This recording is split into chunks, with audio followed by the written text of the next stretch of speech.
I think one of the dumbest things to happen in Hollywood in the last couple of decades is the obsession with prequels. It's not that I don't like the concept of the prequel, it's quite the opposite. As a writer, I'm really interested in every single one of my characters' backstories.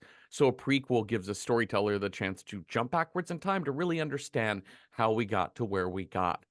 The problem comes about because a Hollywood prequel but the problem comes about because a Hollywood prequel in the 2000s is just as cynical as a cash grab of a sequel in the 1980s. It's the same thing, but just pointing in the opposite direction on the timeline. It's simply a way to capitalize on public enthusiasm around a film franchise. That said, there's nothing inherently wrong with continuing an in-universe story, no matter where in the chronology it is from the original. But there's a critical error I think writers and producers make when choosing how to craft their prequel. We as fans and we as writers, we think we know what we want, which is backstory. Why is this guy in a wheelchair? How did she get that scar on her face? When did this person start going by that nickname? Who's responsible for the robot uprising, etc.? But the truth is, we're not interested in backstory. We're interested in getting to know the fictional world of the franchise, the characters, the setting. The original film, the original film of that franchise is successful because of the colorful character. God, I cannot talk. Because of the colorful characters, the rules, the settings, we want to spend more time in that place. That's all. A prequel has to make sense, of course, but if you're using up a large chunk of our time to explain why or how the characters got this way, then I think you're losing your audience. The most ridiculous example of this is Star Wars episodes 1 through 3. Yeah, George, we did not need an explanation as to how the Force works, nor 6 hours about how Darth Vader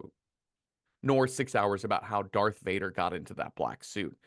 But I think a great example of prequel making is Ty West's 2022 film Pearl, a prequel to the 2021 film X. I saw X 2 years ago, then watched Pearl for the first time last night. Pearl is chronologically before X. It has some of the same main characters. It explains why, how, who, etc. But really, all it's doing is letting us into the universe of X, the small hill country Texas town, the German immigrant family, the influenza pandemic, and the Great War. And we get to know Pearl as a person. And I like knowing Pearl. You honestly could watch X first or Pearl first. Both complement each other. They're both beautifully crafted, super dark, but also surprisingly funny. And the information, the hows, and the whys just aren't what make these two movies specials.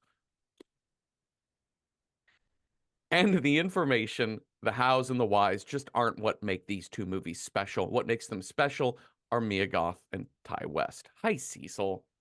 Hi, Jeffrey. What's your favorite farm animal? What's my favorite farm animal? Um, oh, I mean, pigs are pretty cool. Oh, pigs are cool. They're I smart. like pigs. They're Mm. smart. They eat anything. They'll take it. They'll hide a Good. body for you. Yeah. Absolutely. They'll break that right down for you.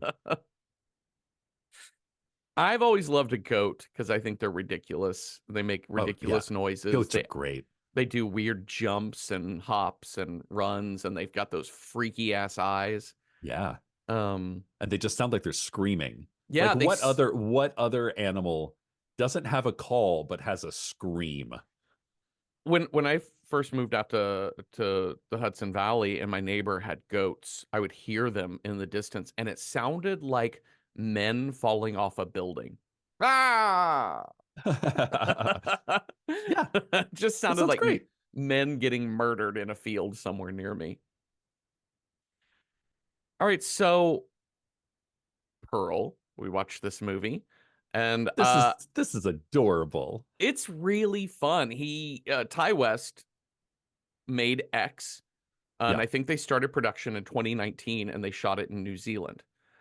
And then the pandemic happened, and so it was during Yeah. production on X, especially during the downtime, when he had all this backstory on the character of Pearl, where he was like, I'm interested more on this character. So he started developing his backstory as a writer. He started just like developing it into a screenplay while Okay. they're kind of shut down for a bit. And Oh, wow. Yeah. A24 was like, greenlit. Sounds great. I think before even X had come out. And Really? so, Because yeah. I'd always thought it was like X came out and did like really, really well, and people were like, "Oh, well, here, add another, add another, add another." You know, like The Conjuring, add The Conjuring 4, Mm-mm. Annabelle, Yeah. Annabelle's Revenge.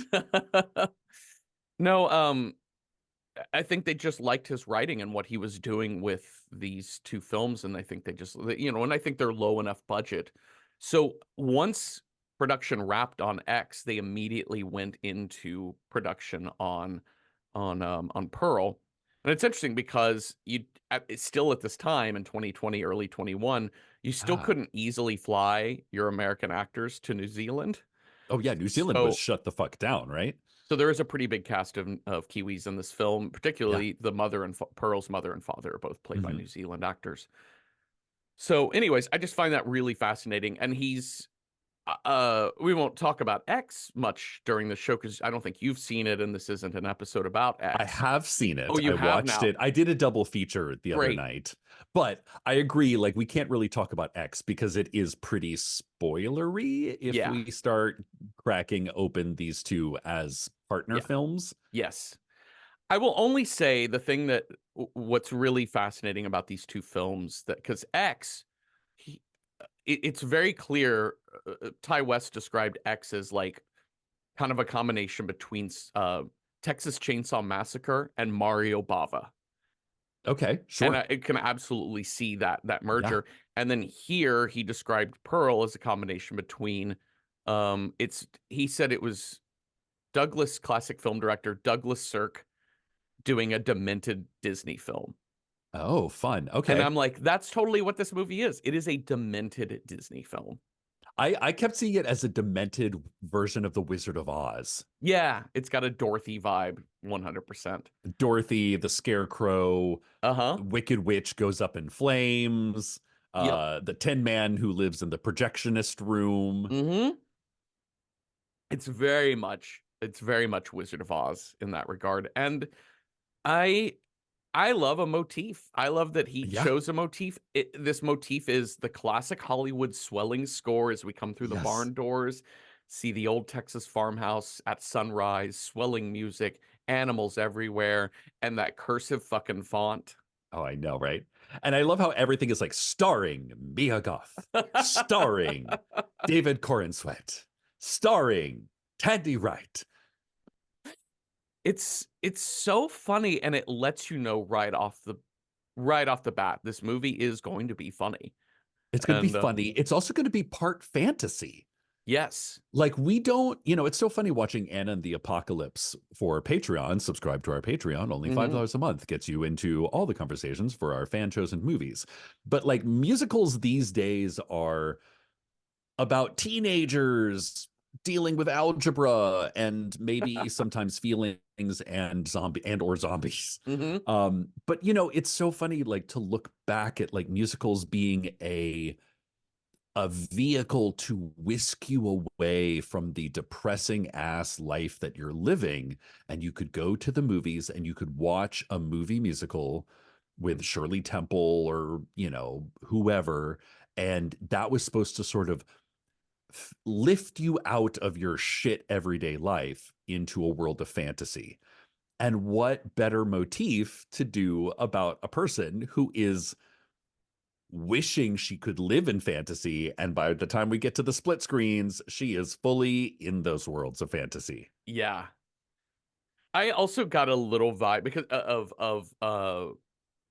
this is pandemic writing, and one of the things Yeah. that this movie does, and I noted in watching it, this is the first film or show I have seen where people are wearing a face mask as just part of the Masked. normal daily Yeah. life because it takes place in the Spanish flu 1918 Yeah. era. And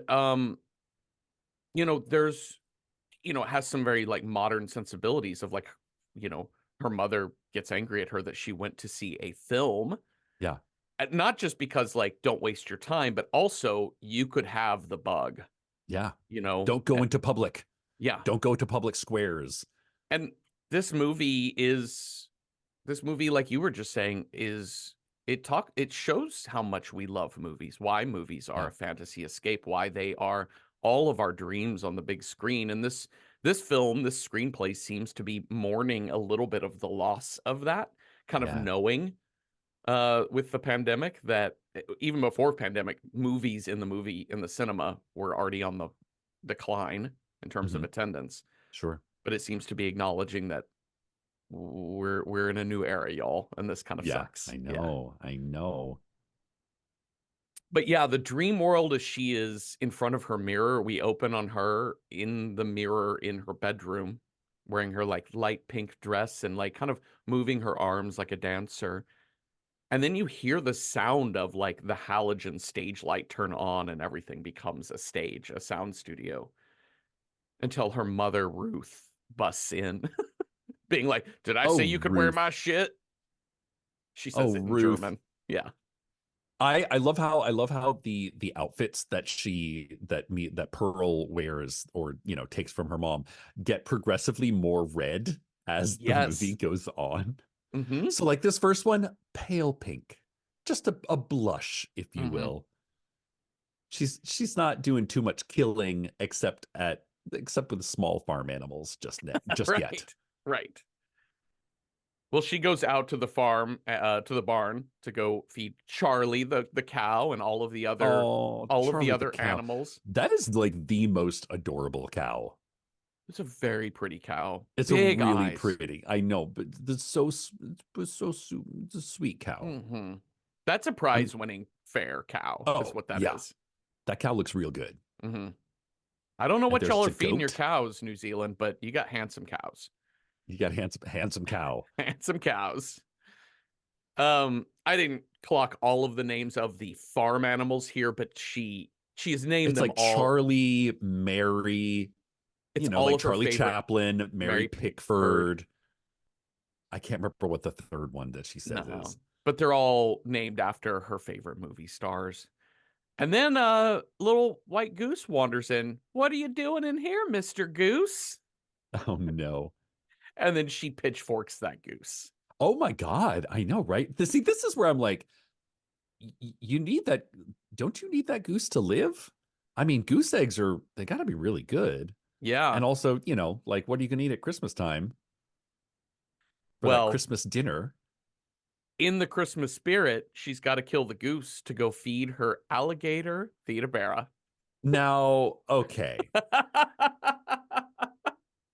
So I had not seen this film or X. Mm, I was saving myself for the podcast. sure.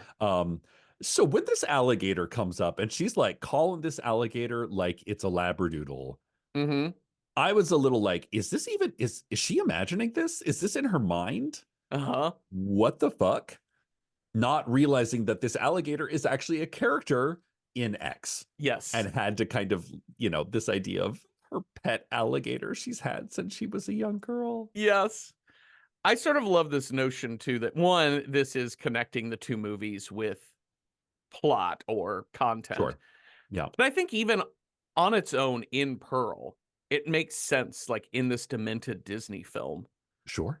Yeah. She has this love of these animals and it's all very Disney. It's like, "Hi Mhm. Charlie the cow. Hi Mary the llama, whatever. Yeah. Yeah. Hey there, Mr. Goose." And then she's also got a pet fucking alligator named Theda. Yes. That she feeds other animals too. Yes. And then right when she feeds the alligator, it just says Pearl on the screen in the big old Hollywood cursive font Oh with the yeah. quotations around the name, which I Yes. really Yes. love. And the look on her face as she feeds that goose to the alligator is pure joy.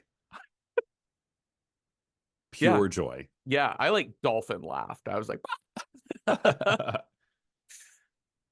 so it's 1918. It's dinner time. Mom Yeah. is we get the full setting. Spanish flu. The Allies have taken France. Yeah. Dad is in a wheelchair and paralyzed. Yeah. Mom is very German and very strict farm mother, very Texas farm mom in Yeah. 1918 and very I German. had a grandmother like this. This Yes. was my grandmother on my dad's side. Very Okay. German, very Lutheran, Yep. very like do not touch. Mm-hmm. Yep. I think about my grandparents on my dad's side in northern Oklahoma. They weren't German, but they definitely had a real strictness about it, real practicality. My grandmother, my mom would tell me that when we would go up to visit them. My grandmother, when I was a baby and would crawl around, she'd be like, "What's it doing? Where's it going?"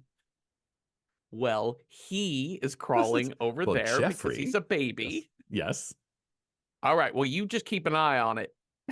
Oh, okay. Yeah, Like it's a bat in a house. that's right. That's right. I like to think that she was just progressively trying to dismantle the gender binary. Yeah, why not? Like, she just didn't have the pronouns down yet. That's it. We also learn that Pearl is married because she's got a box of love letters or Yeah. letters from her husband Howard, who was Hmm. fighting for the Allies overseas in the war. Man, World War One, God, that must have been rough. Hmm. Rough. Like a lot of people did not come back from World War One. So this No. idea of, kiss all the men goodbye because they got to go fight. Yeah. Um, good luck. This sort of like living with, because they don't have like, letters. Letters took forever to get back and forth, I'm Hmm. sure. So this idea of like if your husband was overseas, who knows? Who Yeah. knows when or how you would get to hear if they're even okay, Yeah. if they're even still alive. Yeah. Um, she's also got to take care, she feeds her dad. She's got to bathe her dad. She Yeah, also has to give him his medicine, which is just straight morphine. just straight morphine. Yep. I mean, Uh, not a bad life, I Not a guess. bad life. Yeah, I suppose so. But Just sipping down morphine. yeah, well, she goes to town the next day and, she kind of like talks to her daddy. Sometimes she's like, "Daddy, I got to Mhm. get you more medicine tomorrow. I got to go to town," which means I'm going to go see the movies. Don't tell mom. And she goes to town, buys the bottle of morphine, goes to the Yep. movies, and then like peels off her face mask during the film and takes a swig from that morphine bottle like Yeah. it's a Pepsi. Yeah. I mean, wouldn't you? Amazing. It's also crazy. Like she's watching, so Pearl is obsessed with, again, this kind of fantasy movie musical, like the Hmm. Follies, the Palace Follies, I think they call them in this Hmm. film. Um, Long lines of dancing girls wearing nothing but pearls, doing the Charleston. Like Yeah. it's that kind of era of, we don't need a plot schmott. No. We just need lots and lots of sparkly dancing girls. Yeah. But it's interesting when she comes and she sits down, like it's a newsreel of the war front, and it is horrific. Like Hmm. it is literally face melting off horrific, which also will like sort of foreshadow what's going to happen later in this film on the home front. Yes. But at one point I was like, am I even seeing what I'm seeing? Because it doesn't have any text. It's just her, just drinking her morphine in the movie theater. Uh-huh. And there's just like a soldier like just peeling his own face off. Oh, Because, World War One was kind of where we invented chemical warfare, wasn't it? yes. That's So that's the first big one. Yep. yeah. So she gets to she gets to watch the follies that she wants to watch, and it's delightful. You can tell she has stars in her eyes. She Yes. wants to be the girl to hop off the bus in Hollywood with her one little suitcase and be like, "I'm here to make my dreams come true." The It Girl, That's it. the original Totally. It Girl. So she, after the film, the projectionist steps out from the side. Johnny, is that his name? Is that our boy, the projectionist? I think it's just called The Projectionist. Just the projectionist. And And he is a hunk. he is, He is like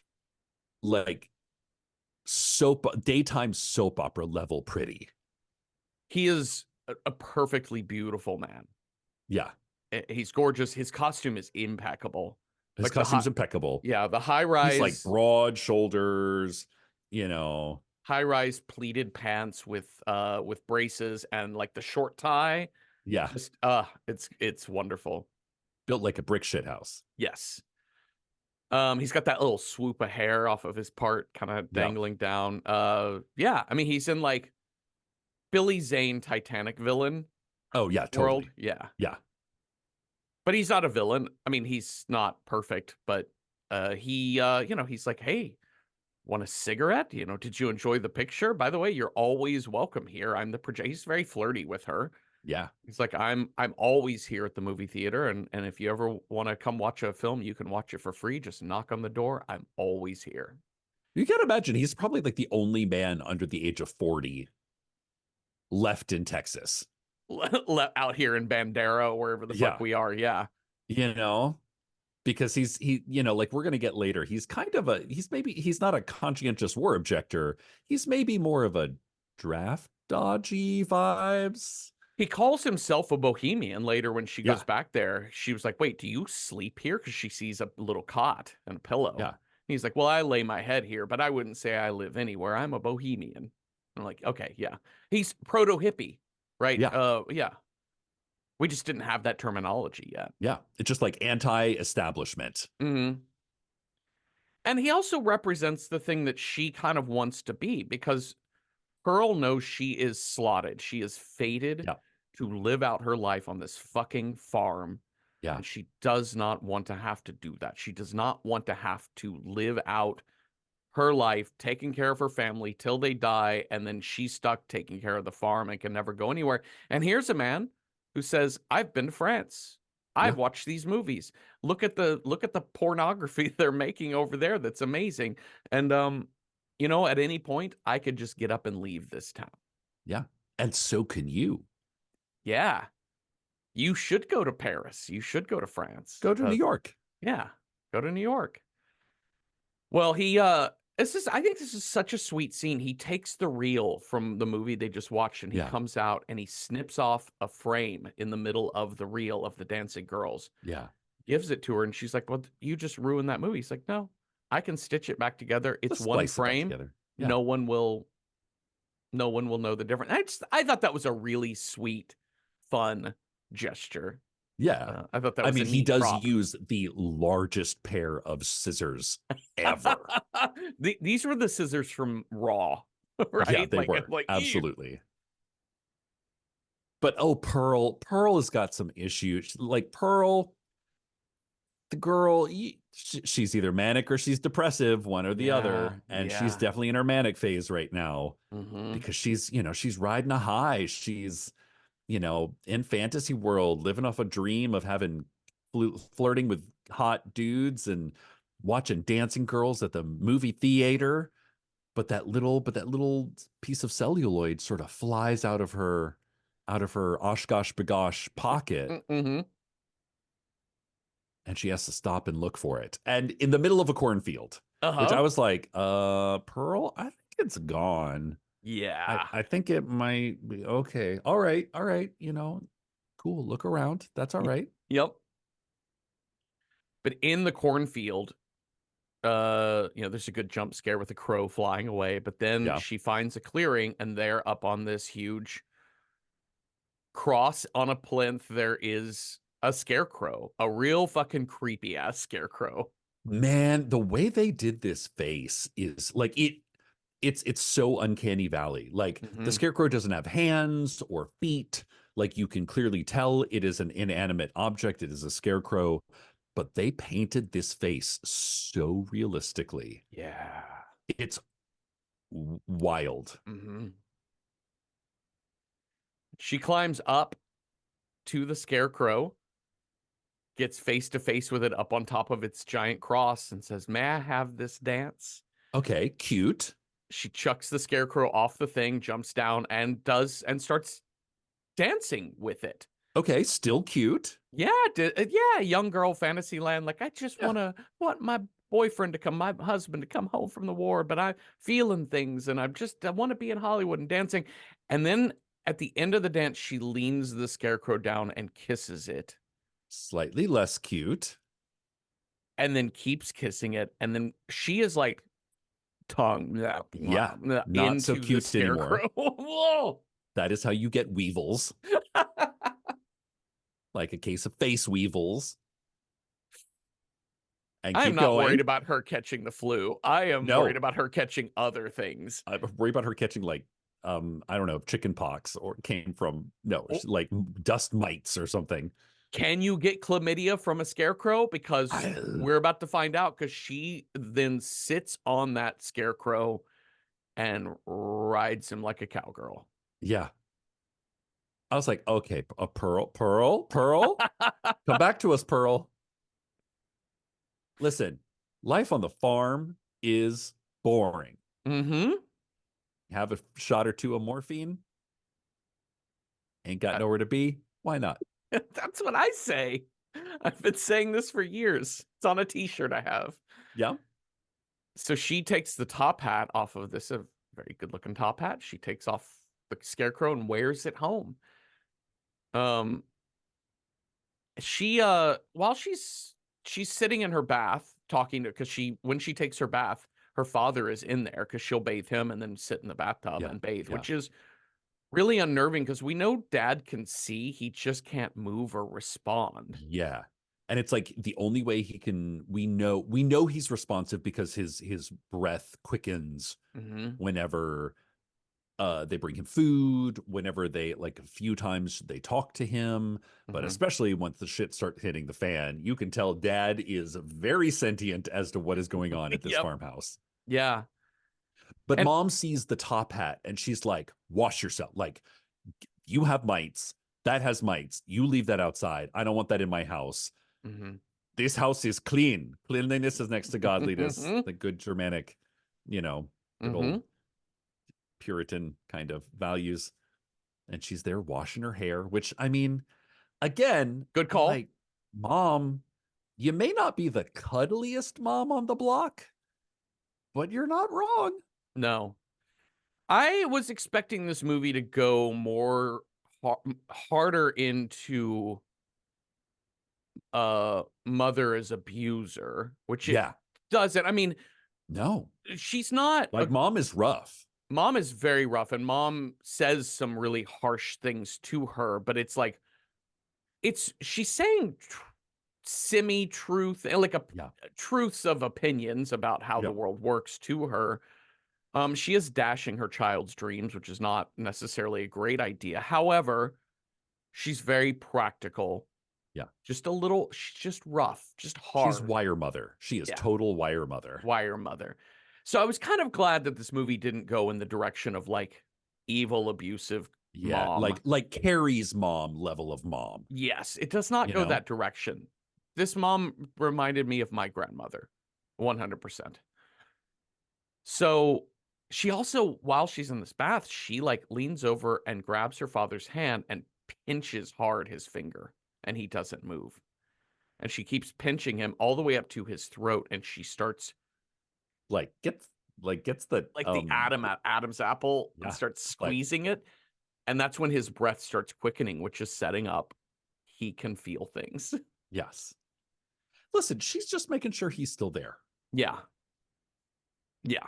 And also maybe she's a bit of a psychopath. Yeah. There's a scene, her mom sends her home early with no dinner because her mom's like, you were missing 8 cents from the money I gave you. And Yeah. she had obviously spent it on this movie, but she tells mom, well, I just bought some candy on the way home. Well, if you already had candy, you have no dinner. Then that was your dinner. Yeah. And I didn't excuse you from the table, gives her a lecture on being hardworking German people. And it's the only thing that keeps us going. And then she prays at night, and it reminds me of young Jenny from Forrest Gump, because Me too. she's Dear like, God, "Dear make me God, to a bird so I so I can can fly." fly far, far, far, far away. She says, "Dear God, make me the biggest star in the world so I can get far, far from this place."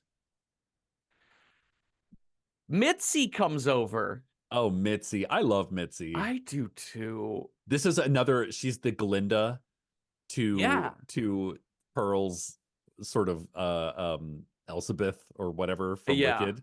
yep. She Mitzi is is curly blonde. curly blonde, upper middle class. Hmm. And I loved it. Like we never meet Mitzi's mom, but we can see the interaction between the two mothers. Hmm. And they have brought over a suckling pig, a whole suckling pig in a like crock pot, like a pre World War to Crock-Pot. Mm-hmm. And all you can hear is Ruth, Pearl's mother, say, "We do not accept charity," which again is like, okay, you're kind of talking out both sides of your mouth right now. Yeah. Like, you've been complaining to your daughter how you're the only one who can take care of this farm. All the men are away. Your poor, fantasy addled daughter is the only one you can rely on. But then when somebody does actually offer you something, you're like, nine. Yeah. Yeah. So, but we're living in an era where, uh, sort of like righteous pride, not like seven deadly sins pride, but like sort of the righteous pride of like we are self sufficient. We do not accept charity. We are not a charity case. Is I imagine as an immigrant Mm-hmm. is got to be real tough. Yeah. Yeah. It is there is a real this movie speaks to the American immigrant experience. It's Yeah, speaking specifically to these like Texas Germans, these hill country yeah. Germans, but it's like that for so many people. You kind of you come to a new country and you kind of like you do your best to pull together with people from your home country, Mhm. and it's easier in a city when you can have a Chinatown, Yeah, yeah, yeah, yeah, um, when you can have like a Little Italy or whatever, yeah. but it's a lot different when you're out in the middle of nowhere, which is The how country you're Germans got to exposed. Texas, which is they Yeah, were sold land, put on a boat and be like, here it is, figure it out. And yeah. and so they So you're trying to fit in, but also very apparently like different. yes. You don't want to Yeah. be seen as a burden, but you also you don't want to gel too much, Mm-hmm. Yeah.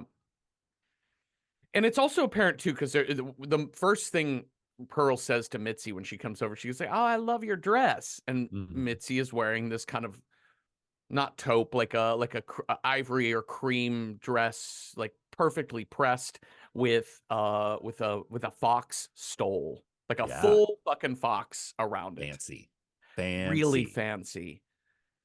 And we also learn through context that Mitzi is Howard's sister, that Yes. Howard, Pearl's husband off at war, had come from this. And Mitzi is like, I can't, Howard was so arrogant to go off to that. He was so proud.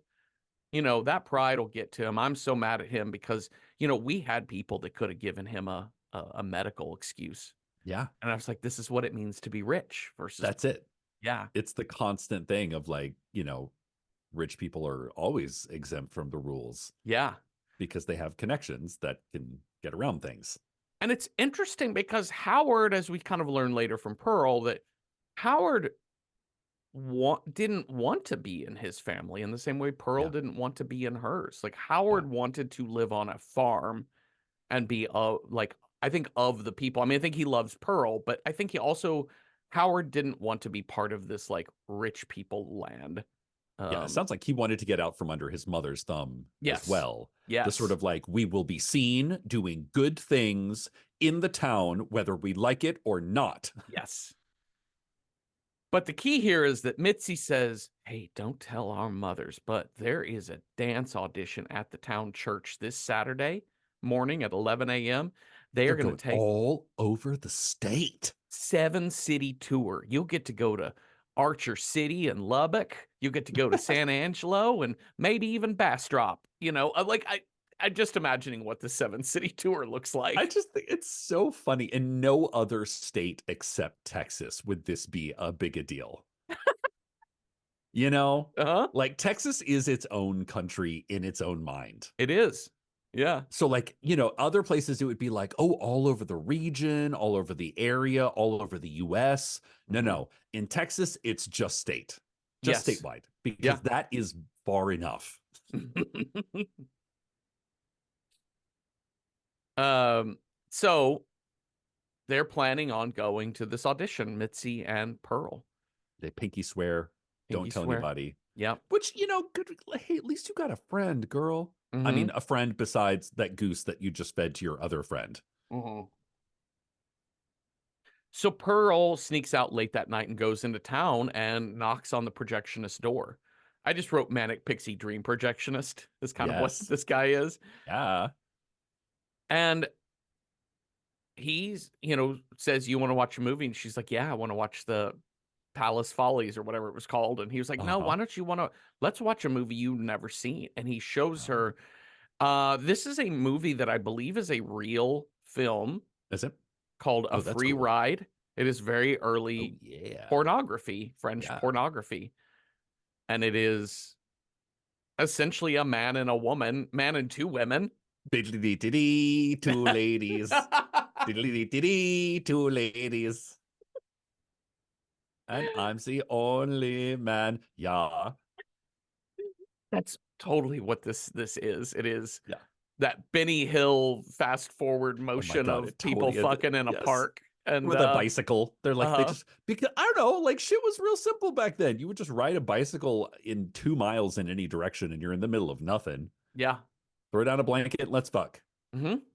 But it's also, I think, a really important, you know, like knowing that X deals with pornography and Hmm. deals with the sort of 70s era of pornography. Hmm. I think it's an important seed to sow in the world of this film, Yes.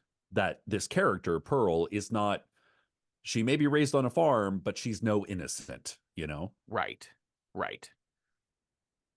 And also, yeah, there's even I know Ty West has a film in development for a third movie Oh, hell yeah. in this universe, I think Yeah. called Maxine, that takes place in like the 70s LA porn scene.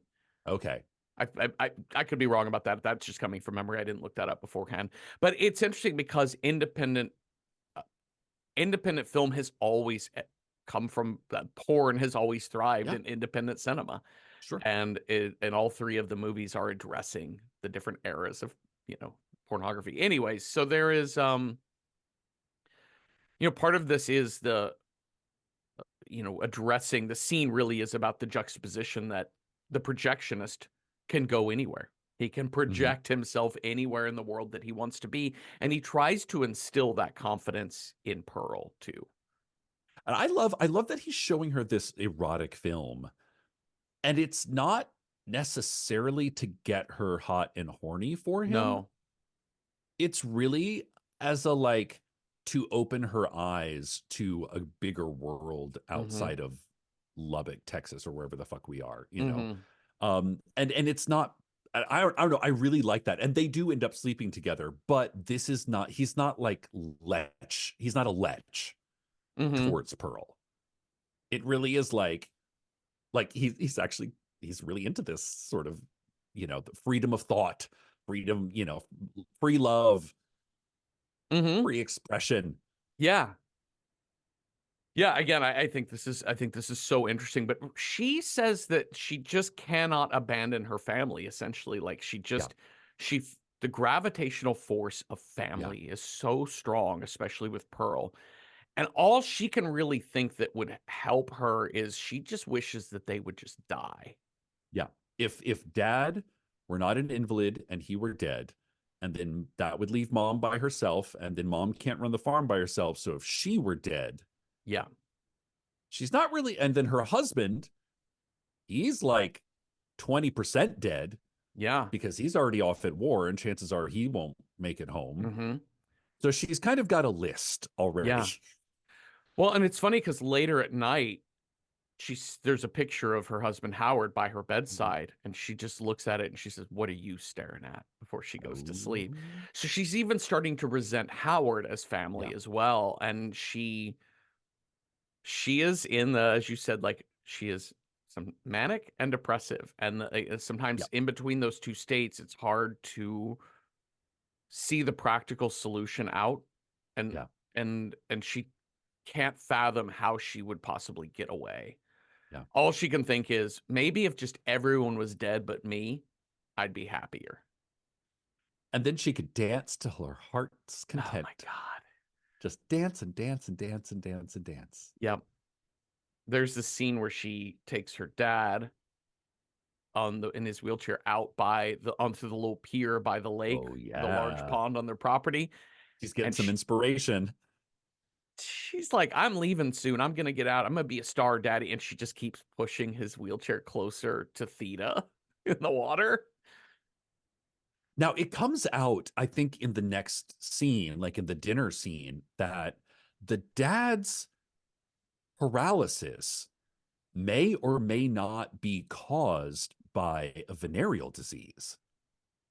Did you catch that? I did not catch that.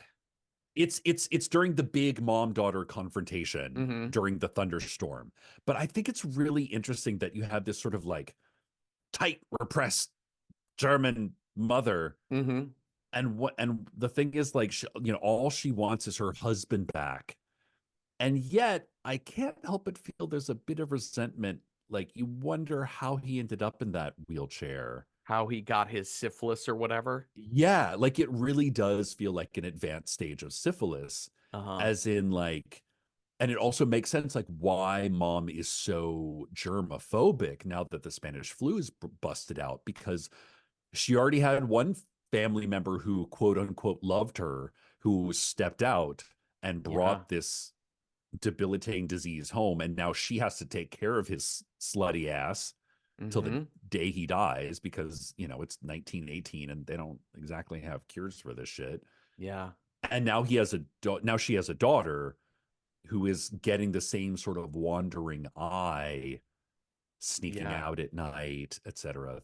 I don't know. Yeah. I definitely noticed the like it's only mentioned in one line, but it's like, Mm-hmm. and you don't know how much truth there is to it, or how much it's like resentment from Ruth. Mm-hmm.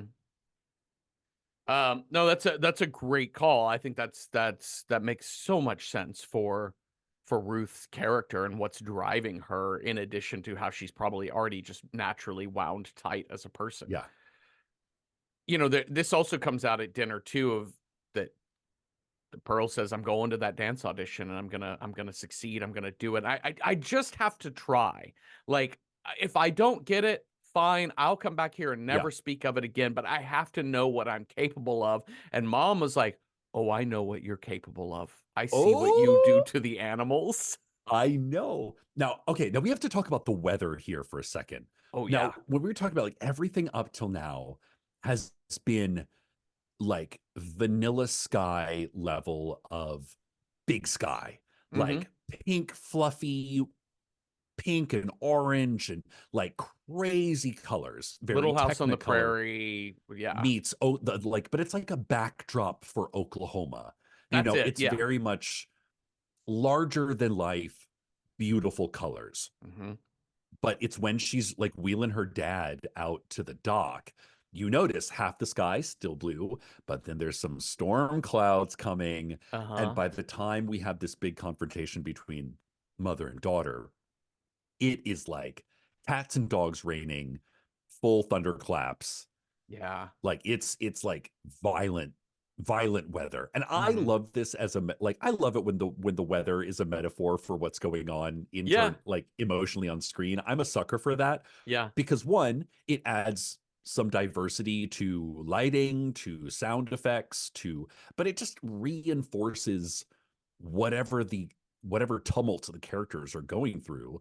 And Totally. admittedly, this is probably the most tumultuous conversation Pearl has ever had in her life, what's Yeah. about to transpire. Yeah. I'm so impressed again, like going back to the mother character, going back to Ruth, the way she was designed. She's very controlled. I mean, she's Yeah. hard, like we said, but I love that this is a real conversation rather Yeah. than Carrie's mom. Yeah. Like it's not batshit. Like what is like I'm gonna fuck this up, but Pearl says, I just want to do what I love. Hmm. And the mom's reply is no, no, you don't get to do what you love in this life. You do the best with what you've got. Yes.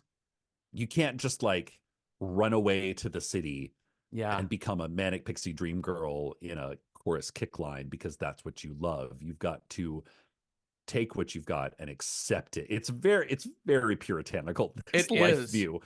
Yeah, you need to understand that to be happy, right? You need to Yeah. know that life never turns out. Happy. Yeah. You don't get to be happy in this Yep. life. You get to be content. And that's the best you get. Um, there's a song in Three Penny Opera that written by Kurt Weill and Bertolt Brecht. And there's the one of the albums, American or sorry, an English translation by I believe an Irish company back in the 90s. They put out a recording of it, and their interpretation of one of the songs in there, the translation was oh, who's our beggar king in that anyways, Mr. Peachum, the Okay. I think is the name of the beggar king. Anyways, whatever. Yeah. The beggar, lead beggar in it sings a song about the the lyrics are know your limitations, formulate a better plan, modify your aspirations, be a happier man, which is where my handle for social media comes from. I Oh, love that nice. line. It's Yeah. very it is very like you could interpret that as in like you'll never get what you want, just be happy with the shit you get, which Yeah. is I think one read on that. The read I've had on it before is there are going to be limitations in your life. Like Always. you're just not built to play center in the NBA. I am Yeah. 5'11". I am Yeah. not going to play center That anywhere. is a fantasy. Yes. So knowing that limitation helps me not distract myself with stuff that can't happen or whatever. Sure. But I think that's the fine line here, right? That Pearl can't seem to figure out the difference Yeah. between you can't have nice things and you can't have everything. Yeah. Those two Yeah. sentiments are in the same realm, but they're opposite ends of that realm. Okay, so oh, and this is where mom hits hardest because she says, you know, you want to leave, go, but when you fail, I want you to remember what that feels like because that's what it feels like for me when I look at you. Damn. Damn. That is some hard mom things to say. That's that she crossed the line into mean, right? Yeah. She crossed the line Yeah. into I think you are a failure. I deem your Yes. life a failure. Yes. Slap fight, and then mom ends up in the fire, backed Yeah. against the fire, goes fucking up in flames. I don't know what her dress is Yeah. made out of, but I mean, the polyester, I don't know. no, it's not polyester. They didn't have polyester back I then. know. But But this is where I was like, oh, this is totally Wicked Witch of the West territory. yeah, Like Dorothy kills the witch with fire kind of shit. But my she doesn't next kill her. no, my well, she catches on fire, and then my next dolphin laugh in this movie is the Corn. solution to putting out the fire is to hurl boiling water at her. Hurl the hot corn water at your mother. And it works. Mostly. Mostly. Oh, Pearl. So she So doesn't now, she like chucks mom who is still alive and yeah, breathing. Her yeah, face is peeled away from the fire and she just chucks her in the basement and leaves her yep, to slowly die. yep. And that's what she does. Mom Problem slowly dies. solved. Yep. Problem solved. Checking names off my list one by one. Number one, check. This is the first moment we see dad's face truly animated. Oh yeah, Like he's his like eyes. yeah, Yeah. he's not. He's like oil can, oil can. And by oil can, I mean my daughter is going on a murder rampage. Mm-hmm. So she Pearl goes back to town and goes to fuck the projectionist. I mean, wouldn't you? Why not? Yes. Look at him. Look at him. Also, you're just filled with adrenaline. Like, I don't know. Yeah. I had a great day. I hope I can do some fucking later. You know? Yeah. That's just. Yeah. But there's this the scene where she goes to fuck him. Like it instead of watching two people fucking in bed, what we see is kind of a fantasy slow-mo image of Pearl as one of the dancing beauties from Yes. the Follies. But it's not her. You know, what's interesting about her fantasies is that it's never of her dancing. It's not about the dance for her. It's about the adulation. It's about the recognition. It's always her taking her curtain call and people throwing flowers at her. Yeah. So it's not that she wants to be a dancer. it's that she wants to be like uplifted, Yes. and dance it just happens to be like she could, that is just what her mind has pinned onto. But it's not like she loves the dance. It's not like she's destined to be, gifted or talented or really into dancing that much. It's more about she just wants to be like recognized, Yeah. loved, adored Yeah. for moderate to no talent Yep. and very little work. Yep. There's a moment where it shows the audience clapping and they're Yeah. wearing their face masks, and one of them peels off their face mask to reveal that it's her mother's It's mutilated face mom with with no like lips. And no lips. yeah. Now, this is, I do have to say, if I have any criticism about this movie, is that this movie falls into the it's too goddamn dark era of filmmaking. Yes. Like, there are times in this film and in X where I was like, all I'm seeing are just smudges moving Hmm. around on the screen. Like, do I have my tint turned up on the TV Hmm. too low? Like, do I need to adjust my settings? Yeah. Because I'm just seeing like darkness on darkness on darkness. Hmm. And this is one where you can tell it's like maybe it's mood, maybe it's we're trying to like hide some technical Uh-huh. special effects stuff. Maybe it's a continuum between the two. But there are a few moments where I'm like, this is in that 2022 era of filmmaking where I'm like, it's too goddamn dark. Yep. Like, it's just put more lights on it.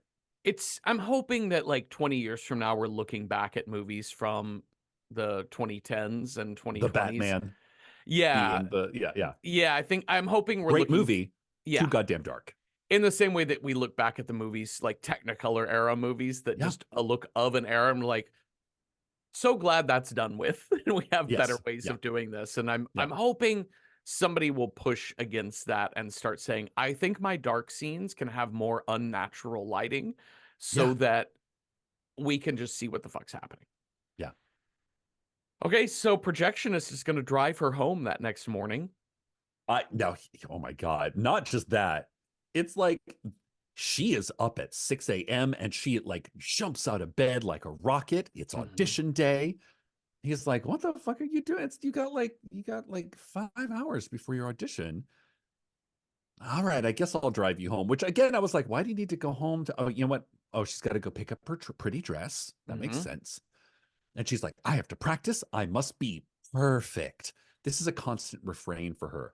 If she isn't perfect, she won't get chosen. Yeah. Perfection is the stand-in for success. Yeah. Yeah, it's the constant battle of thinking that the world is a meritocracy when it never Yeah, yeah, is, yeah. Yeah, especially Hollywood is not a yeah, meritocracy. yeah. So he drives her home, which Yep. was a terrible mistake, but Oh we'll dear. get to that. And they pass a soldier on the road, so you have a brief moment of Yeah. thinking, Howard, Oh, yeah. but it is not. So they get to the house, and as she's taking in her bike and running inside to She's clean got to up the tidy. mess, She's got to tidy up. because Put away your underwear, you know, dirty there's a laundry knife under the bed. there's Oh a my God. knife Yeah. in the kitchen table. Yeah. Yep. Um, Bit of a scene. there's a Mom is mom. still in the basement. Hmm. Okay, that's cool. Dad has been, of course, just sitting at the dinner table, and Dad presumably is just like soiled himself. Yeah. He's he's not gone anywhere. Yep. But she's like, okay, we got to make him presentable. Yep. So the projectionist, as he's getting up to the porch, he looks over, and that suckling pig is still sitting out on the porch with maggots on it, eating away at this fucking pig. And Oof. this is his first like red flag. Red This is flag. weird. Red flag. Pearl's Red like, all flag number right, I'm one. ready. Come on in. Want to go up to my bedroom now? It's Yeah, like, get here's up my there. dad. He can't speak. He's really boring. Let's go up and make out. Yeah.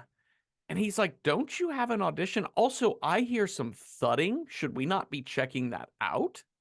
It's fine. It's And an old house. he says, as he's like, I'm gonna go check it out, and he turns to her and he's like, what is the matter with you? And she says Yeah, nothing, and the look she gives him is so resentful yeah, yeah. because he's Because it's questioning everything her. her mother said the night before is starting to come true. Yeah. They're all gonna laugh at you. They're Yeah. all gonna laugh at you. Yeah. It's not, and the Carrie's mom is they're all gonna laugh at you, Uh-huh. which does come true in Carrie's head, sort of maybe. But in this one, it's much more like they're all gonna see you for what you are, which is unhinged, Yes. which is detached from reality. And I unfortunately, also not untrue. yeah. I watched this movie the night after watching When Evil Lurks, which is a 2023 Argentinian film by the director of Terrified. And I won't get into that film or spoil anything, but I will say it was an interesting pairing because both movies deal with the theme of wanting something too much or wanting something Mm, without understanding how to get it. yeah, yeah, So yeah, you think you know how to get the thing that you want, but you don't. And you're not really able to pay attention to how people tell you, how smarter yeah, people yeah, will yeah. tell you to get what you want. Um, so she said he asked why there's corn on the floor. She's like, "Oh, our dog just made a mess last night and hadn't cleaned it That's where up." we keep it. It's Yeah, floor corn. floor corn. Do you want to meet my friends? My friends are out in the barn. This is my friend. That's a cow. This is my friend. That's a goat. This is my oh well that one is a goose. He's dead. I love these cows. I like and she's like I've been doing so many dance routines. They've seen all my dance. You're like, "Okay. Okay, and then he says, Okay. "What about your dog?" "What? We don't have a dog." What's the name of your dog?" "Oh Wait, you boy, literally just said you had a dog, would girl. you look at the time? I better be I know. going. I got to get back to work. We got a matinee today." Did I do something wrong? Well, you did just lie to me about your non-existent dog. And there is a rotting carcass of meat sitting out on your front porch, which I'm still a bit baffled by. Yeah, Something wrong? I wouldn't say wrong, just you know, just a little different. yeah. She says, I know you're lying because I feel things very deeply. And you just went cold on me. Yeah. Which she's not wrong. She's Like not wrong. he withdraws like a motherfucker. Yeah. And he says, I think the correct thing to say to somebody in this situation, which is, you're scaring me, Pearl, or I'm Yeah. feeling scared, because he Yeah. is. He literally states the feeling he is having, which is, Yeah. I have fear right now. Yeah. You went from dodging a whole bunch of questions and Hmm. now you're all over you're like showing me your cow like it's like you should getting a bit manic getting a bit Hmm. manic here. Hmm. So he walks away, gets in his car. This is a great horror moment because we see her follow him out there, but when he gets in the car, the barn is in the background and Yeah, there's no one and in she's front of the not barn. there. So the camera goes full 360 around as he turns his head to the other side of the car, and there she is. Nothing's gonna keep me here. I'm not staying on this farm. Pitchfork chest. Pitchfork right in the chest, and he's like got the car on already, so now he's driving sort of slumped over while having been pitchforked. He does not make it very far though, No. and she pitchforks his face Yep. She goes right in full the face. center tine through the throat. Yeah. And then she steps inside and is like, okay, daddy, let's get you cleaned up. I It's know she's real, like, like I back got to things to normal. do. I got shit to do today. So does she no, she gets rid of the car and the body later, right? Yeah, on her way out, she like pushes, she pushes Oh, him that's right. into the lake, the car, Yes. and she shouts, "Au revoir, poor Johnny," which I don't know if that's a line from something. I think that's where I got his name, Johnny. But Oh, yeah. No, I just assumed it was, he's always talked about being an expat in France. au It's revoir, Johnny. yeah, Yeah, like when Johnny comes marching home kind of Johnny. yeah, I see. Um he's the wannabe, hipster French dude. Yeah. Well, she puts on one of her mother's ruby red dresses. And it has gone, so now there was another dress, sort of the in between going to Mhm, town dress, which was more red than pink, but this dress is gorgeous. mhm, Like this color choice, it is red with like purple ribbons that are like, mhm. it is saturated red. Yeah. It looks so good. Mhm. Like costumes are important, and especially if you're making independent films where you only have 6 characters in the entire film, 3 locations, what they wear and how they wear it is really, really important. Yeah. So this dress is like a power move at this point in the movie. It is. It's a power suit. That's a great way of putting it. Totally. She goes to her dad, and he is, there are tears coming down his Yeah, face because he is yeah, scared. yeah. And she says, "Thank you for everything." She kisses him on the cheek. And she says, "Just, I know from heaven you'll be so proud of me, and just know Wait, you from are heaven, you from are heaven, loved." from And as heaven. the camera then moves up away from them towards the bird cage with the little parakeet in it, Yeah, and the last thing we see is just she is bringing a blanket down over his face, or like a pillowcase over his pillowcase head. or whatever. Yeah. Yeah, pillowcase. Oh, dad. Well, check, check, and check. Mom's gone, dad's gone, projectionist is gone. Let's go audition for Me, me, me, Hollywood. me, me, me, me, me, me, me. Time to go do my warm ups. Red rubber ball. Red rubber ball. Unique New York. Unique New York. Unique New York. So This there's relationship between Mitzi and Pearl is really interesting in the waiting for the audition scene Mhm. because it's like outside a clapboard church. We know that this is a church sponsored show review. So it's not like, like this Mhm. is not the burlesque show. This is a very Christian, respectable, like they're doing I don't know. Who knows what they were who knows what they were Yeah. doing. It's probably like religious songs and like a bit of a you Yeah. know, a bit of a Charleston, Right. whatever was deemed acceptable for Christian society. So Yeah. we know it's not quote exploitative. This isn't the like I'm going to run away and join the circus lawless kind of I'm going to rediscover myself. Yeah. Yeah, and this it's also like hyper local, right? It is a Yeah. Texas tour of 7 Yes. towns. Yeah. But I So, love it. They set up with like one girl is like just like the very first thing you see is like some girl exiting the church and just walking away crying. As in sobbing. like whatever happened in there in that audition room just broke her. And I love Mitzi in this moment. She's like, "Oh, that's old Dolores. She's always been so full of herself. It's nice to kind of see her get brought back down to earth. I'm sorry I said that. That was mean." Like that was kind of the She's a thing. nurse. She's a She's a nurse. I could nurse. never do that. Like, but isn't that legit how small towns Mm-hmm. operate? Of like, she's so full of herself. I wish she would take her down a peg, but she does save lives for a living, so that's real hard. And I could never do, like Yep. that is legit how every small town American thinks. And Pearl, Mitzi says to Pearl, like, there's a rumor that they're only taking one girl per town, per audition. And Pearl just immediately, like, it has to be me. Well, I don't It's think gotta you, be me. It's gotta be me.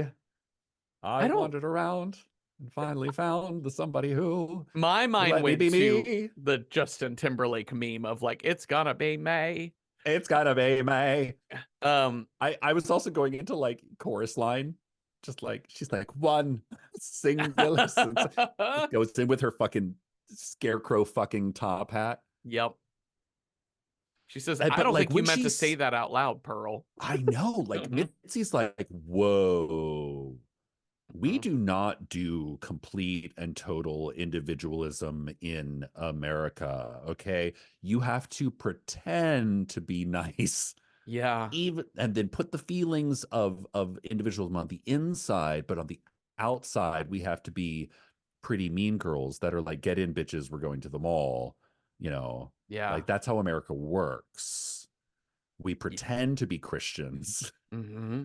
and to be altruistic and to be supportive of our friends. But on the inside, that's where we really keep all that stuff. Yeah. So I'm going to pretend I didn't hear that. Mm-hmm. And she says at one point in time, Mitzi is so nervous. I mean, Pearl looks nervous too, but Pearl is like tightly wound Pearl nervous. looks Pearl looks determined. Yeah, that's it. Mitzi looks anxious. Yes. You Mitzi know, she's says, like, yeah, yeah, like she's like fluttering with her dress. She's fidgety. Like Pearl is literally just like looking off into the distance and just like she's in the zone, you yeah, know? yeah. And she says, Mitzi says, switch places with me. I'm just so nervous. I can't go next. And Pearl does. And Mitzi And it's says, like, you're all a right. good friend. And Pearl looks stunned, says, am Yeah, I? Well, yeah. of course you are. Pearl says, Because well, I that's what we guess yeah, okay. sister-in-laws have to stick together, right? Yeah, yeah. Well, I think it's interesting. Like, you know, Mitzi says, like, I'm not used to this level of anxiety. Yeah. And Pearl says, I guess I'm just more used to it. Yeah. Which I think is a really interesting line that's like, Pearl is like, oh no, like my entire life is anxiety. This is, even though it's, you know, the make or break moment of my life, I just killed 3 people today. So this is like the least Yeah. stressful thing that I have done since dawn. Yeah. And it's also an acknowledgement of like Mitzi comes from this richer family where maybe Yeah. Mitzi has not had to work as hard. And in Yeah. fact, we'll see through Having the to audition actually like toe process. the line Yeah. is a little bit harder than she thought it would, Yeah. because she's always just had people tell her she's real pretty Yeah. because she's real rich and real pretty. When Pearl gets called in, Mitzi says, break a leg, which I think is a funny line to put in here. Yeah. So, man, this church is creepy as shit looking, like Oh the my God. glowing crosses The behind the double crosses in judges. red, Mm. and it's all very dark and it goes into complete silence. So like everything's in slow motion. Like we see the sort of moderator slowly nudge her up to the stage. We see the accompanist go, are you mouth the words, are you ready? And then we kind of finally get to a wide shot and it's just like the accompanist sort of lifts the piano thing, which is kind of fake because that would have been art. Like, Yeah. why is Yeah. she Yeah. closing it between takes or No. whatever? But it's that level of ready, set, go anticipation that makes for like a fun horror movie beat. Yeah. And And then we are in the dance sequence. it's a fun musical beat too, because it's the slow rise to then we hit normal speed, normal sound, Yeah. and it's the pianist playing kind of like a fun, like ragtimey, jazzy, not Yeah. quite full ragtime, but you know Yeah. what I mean, like a fun jazzy tune from 1918, Jaunty. Jaunty. jaunty. And and it's But a not very like dirty. But not not dirty. dirty. It's a lot of dances in the upper body and arms and in Yeah. the legs, not in the hips, whatever, Yeah. like swinging around, having a great time. And the black curtains behind her open up during this, and we get a dream ballet, Cecil. Yes, we do. Fuck yes. And there is a full Broadway looking set of the trench warfare Yeah. with not only bombs going off, but fireworks exploding in the sky In and red, white, and blue. in red, white, and blue, and a troop of soldiers that are women wearing like mime makeup dressed as Yeah. soldiers dancing behind her. Yes. Perfect. I was Perfect. crying. It was so good. Just chef's kiss emoji Yes. over and over. And then at the end, those curtains close. She brings her number to a close. Also, slowly, a full orchestral score happens. Oh, yeah, of course. I know, Yeah. right? Just sneaks in there. Because we know at this point, this is clearly in her mind. This is the movie musical experience Mm-hmm. that, like, literally this check is being cashed that was written in the opening titles. Yeah. And I fucking love that. Like if you're gonna write a check that's like, we're doing a crazy big movie musical thing Mm-hmm. of like, Judy and Mickey Rooney, let's put on a show at the barn kind of, and save Christmas kind of thing. You better fucking cash that check before the end of the movie. And they did. They did. This like 2.5 minute, 2 minute dance number, Yeah. incredible. And Incredible. it's not like outrageous. It's not like it's not 42nd Street chorus of 100. Like it's like 9 dancing girls. Mm-hmm. It has a backdrop, but it feels very, because it feels heightened fantasy, because it's the trenches. Yeah. It's not the fields of, Texas or Oklahoma or Kansas. Mm-hmm. It's this weird, like, it's why she's dancing. She's dancing for all the boys overseas kind of thing. Yeah. So she closes up her, she ends her thing with blowing kisses to the crowd Yes. or whatever, Just but like in her fantasies. just like in her fantasies. But then we hear we're all back to the normal lighting of this dark Yeah. ass church, and it is dead silence, and you hear the lead judge guy just go, "Thank you, but it's gonna be a no. Sorry, you're just not what we had in mind. We're looking for something different, all American, younger, blonde, with the X factor," which is a line that comes up in X as Yes. well. That Yes. you have an X factor. The idea of an indescribable quality that you don't have. A true je ne sais quoi. Yes. Yeah, like a true, like, I can't tell you what it is, but I'll know it when I see it. And you don't got it. Or And you you don't. do got it in some cases. Yeah, yeah. But she is clearly crestfallen. She starts keening, That's a like great word. wailing on this audition stage. And what's interesting, it kind of cuts back, and it's, instead of the 4 adjudicators, it's um her mother, Son's face. It's the projectionist with his pitchforky face. Mhm, It's father, and mhm, it's also Howard, as sort of a blown up, because there was a scene that we kind of, it was very short, and I kind of inserted. I wasn't too sure how I felt about mhm. this, but at one point she goes and she finds her alligator's nest of Yes. eggs, and she takes an egg and sort of takes it back to the barn, and she becomes kind of obsessed with it, and she looks at it and she squeezes it, and it shows that moment of her husband waving goodbye in his uniform, Uh-huh. like waving goodbye to go off to war, and he just explodes. Yes. Like gluey gloppy explodes all over their front lawn Yeah, as the egg explodes in her hand. So yeah, in this mind, like, we know in her mind, like, she's got a list.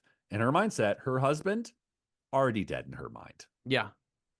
But here it is. It's like it's the curse that her mother put on her. You're gonna go, you're gonna try, you're gonna fail. And Mhm. in that moment of failure, you're going to know what it was like to be a mother who failed. Yeah, Like, you're gonna know everything that you put upon me. yep. So here are the 4 people that she has wronged, judging her for Mhm. doing her semi okay TikTok dances. If I had been working on this script at all for this scene, Yeah. I probably would have been fired because I would have insisted that there was one more person at that table, and it was the goose. It was Mr. No, Goose from the they go opening scene. honk, honk. I know that pushes that scene too far over the edge of comedy, Next. but the Aflac duck just shouting Yeah, next. that's it. So, But they have to like drag her out. yeah. And she is again wailing, Yeah.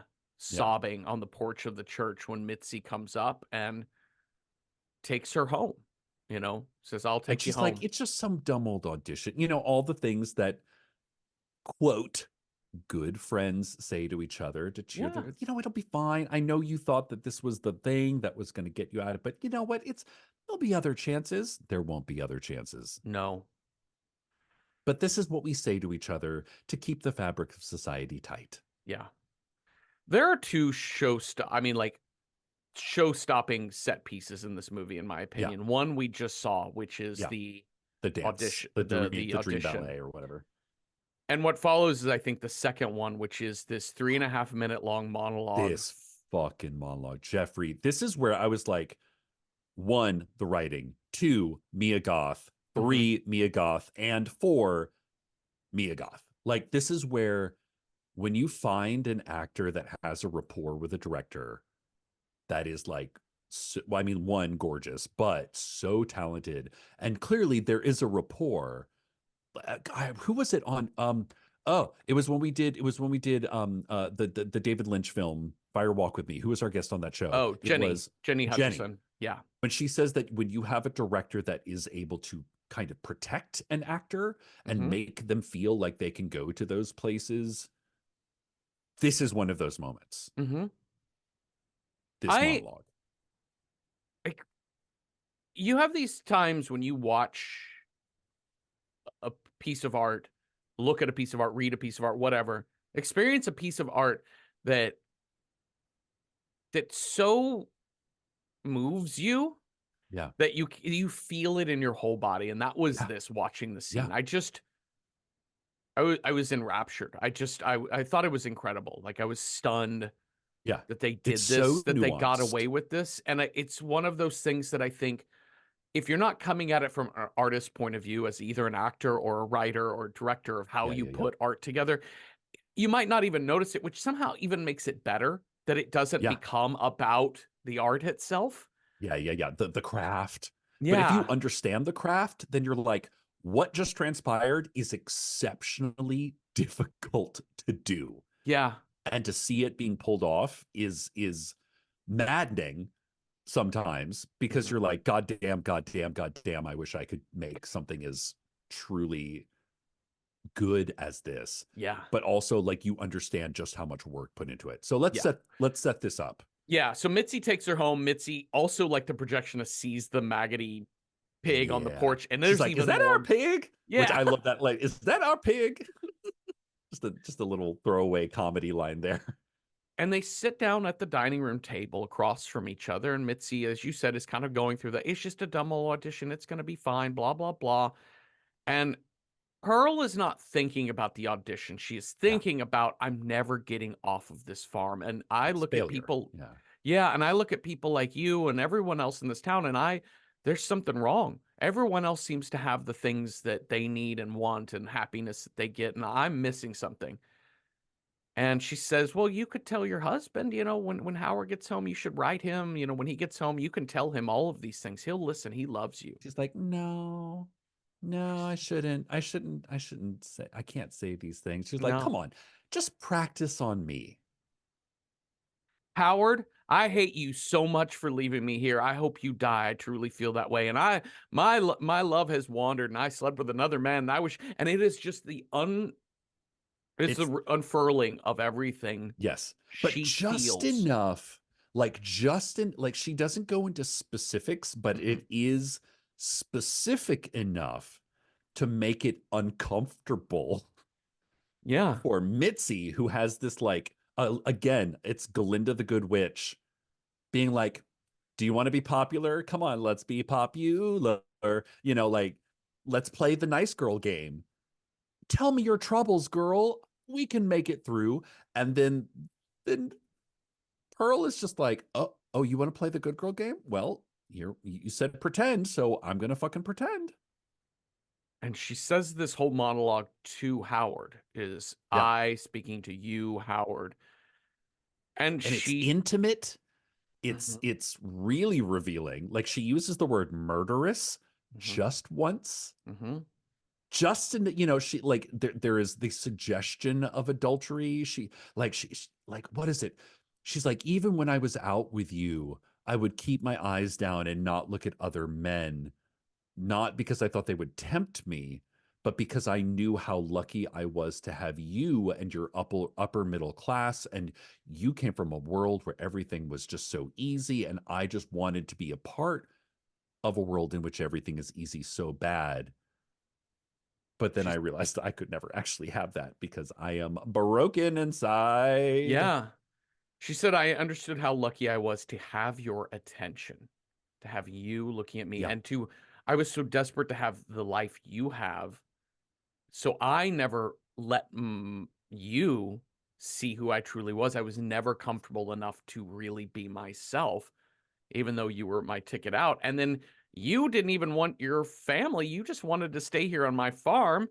Yeah. And I was pregnant with your baby and I loathed it because I didn't want to feed another person like it was an animal in the barn. And I was so relieved when it died. Why did you leave for the war, Howard? Like, Oh my. Like that's this not is some verbatim, but mental, this is some crazy mental judo, especially like knowing that she is talking to Mitzi, pretending to talk to her husband about her husband's family. mm-hmm.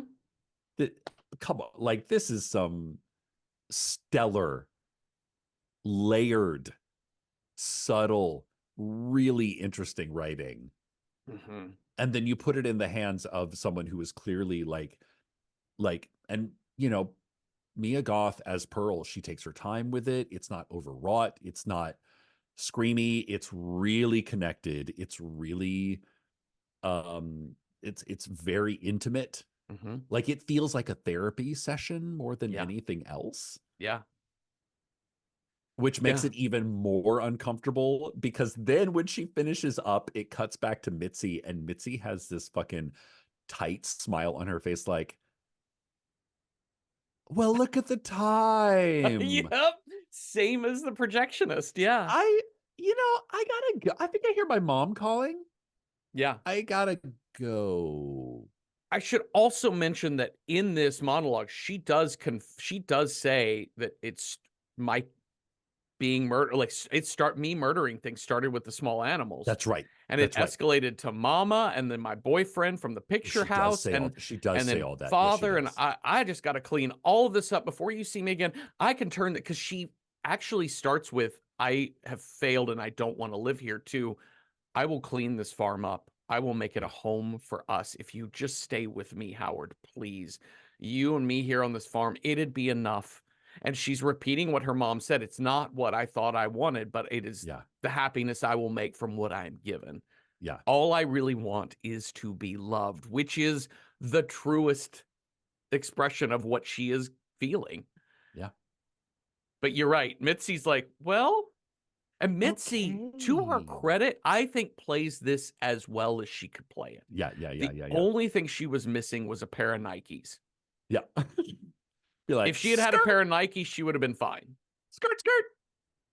Gotta get out of here. She was in those Sunday shoes, and you're just not getting out No. of that. She also, well, she did not, well, one, they're on a very isolated farm.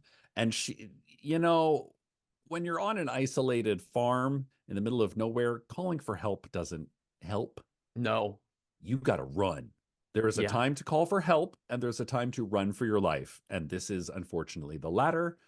And she was doing the former. Yeah. But on her way out, Pearl goes, it's okay. I know you got that gig and I don't resent you at all. For she's like, what? I didn't get the gig. Mm-hmm. And this is also played very subtly by this actress, Emma Jenkins Perot. The adjudicators legit described Mitzi. We want someone blonde. We want someone all American. We want Mm-hmm. someone bubbly with an it factor, which is exactly Mitzi. And you don't know what reality is anymore Mm-hmm. because essentially Pearl is saying, I know you got the gig. It's okay. I don't resent you for it, but I totally resent you for it because I'm literally white knuckling this table so I don't leap across this table and like rip your throat out. Yeah. But Mitzi plays it really smart, kind Yeah. of even almost even smarter than the projectionist in that it's like she tries to deny, realizes that her friend is in a world of her own making at this point. Mm-hmm. And then she's like, you know what? I did get it. Yeah, but you know what? It's never going to stand. Like, she sees her friend is waffling in reality and is trying to waffle with her Yeah. while getting the fuck out the door. Yeah. She does the best she can, but it's not going to be No. enough. And as she starts to leave, unlike with the projectionist death, we see the house in the background and we see Pearl come out. we see Pearl grab the axe, Yep. and it's all a single shot, tracking Yeah. down this like kind of sloped Yeah. hill down the little road, the driveway. And she chases her down and just keeps chopping at her back, chopping at her back. Yep. And the last thing that, you know, Mitzi ends up on her back bleeding out, and Pearl's got the blade above her, and she says, oh, this is it. Mitzi says, please, I'll do anything you want. And it says, it's not about what I want, Mitzi. It's about making the best out of what I have. Splat. Yes. And now we go to a Brian De Palma split screen. We do. The mirrored split screens are really Yeah. cool here. Yeah. And it's like, you know, shots of Pearl dismembering Mitzi, throwing the piece, like, I mean, head, leg, arm, Feeding the throwing the alligator. head into the alligator. She finally kind of attends to the projectionist, pushes the car into the lake. Uh, um, what else does she clean up? She Well, cleans up the projectionist. She cleans up Mitzi. she cleans up importantly, she cleans up she picks up the pig from the porch. She cleans up the dining Yes. room and the kitchen Yes. and sets a meal for the table. She also, during this montage is set up really, really well because she goes down into the basement and we see her mother's like corpse, like and half burnt. Yeah. And she leans over and like puts her mother's arm around her and like cuddles into her mom. Yes. And then her mom becomes like normal mother, like pre-dead mother. Yeah. And she starts singing, I like believe, a little in German folk tune. Yeah, and but it's you very know, it's like, but you're like, oh, you're just curling up with a corpse and like cuddling a corpse right now. But she pulls mom out of the basement. She takes dad and she kind of dresses them up in their Sunday finest. I also love that they kind of like pick like the least burnt side of mother to face the camera. Father's got some color as much as he can, which is sort of corpsey, but he's wearing like you know, sort of like a nice suit. He puts the giant roast pig that is filled with maggots on the table. Everything, it's like, it is, you know, it's funny. I have a photographer friend who was on the show when we did the Eyes of Laura Mars. Oh, and no, is his that obsession Noah? Yeah. as Noah, no effects. And he's obsessed with these like 1960s and 70s super saturated food photography. Sure. And this is very much that. It's like super reds, super greens, to the point in which it doesn't look appetizing or like food anymore, because you've taken all the brown tones, all the like richness out of it, and you've just pumped up the saturation, and it looks fake. Yeah. And plastic and unappetizing, and yet at the same time like a memory of a Christmas dinner. Yeah. Well, that's this big setup, and then our final scene is Howard arriving home. Howard made it out of the war. Just like the van drives up and he drops him off at his homestead, and he walks into this fucking dinner scene. And Howard, I'm so happy you're home. And our final shot. I love this. This is amazing, Jeffrey. Incredible. This is also so theater kid. Oh. Like, no, this is experimental theater kid. This is not real theater kid. Yeah. This is experimental theater kid, because it's final shot is Pearl going like, honey, you're home, and smiling. And then holding that smile. Usually it's the circle wipe, right? Like usually in a 40s, 50s sort of finale, it'd be like, da-da, and then the end would flash, and then it would fade to credits. It's like the Animaniacs, you know, like you would get that little thing, but it just never happens. It's very too many cooks. It's very what?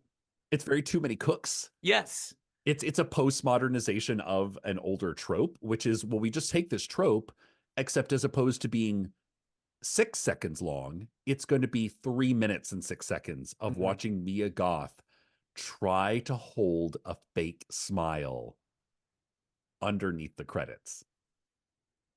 Incredible. And tears start streaming down her face during it. and that and it's the other thing is the circle wipe, right? Like what's the Yeah. closing circle, like Yeah. Porky Yeah. Yeah. Pig or whatever that's supposed to close around her face is just taking its sweet fucking time. Yeah.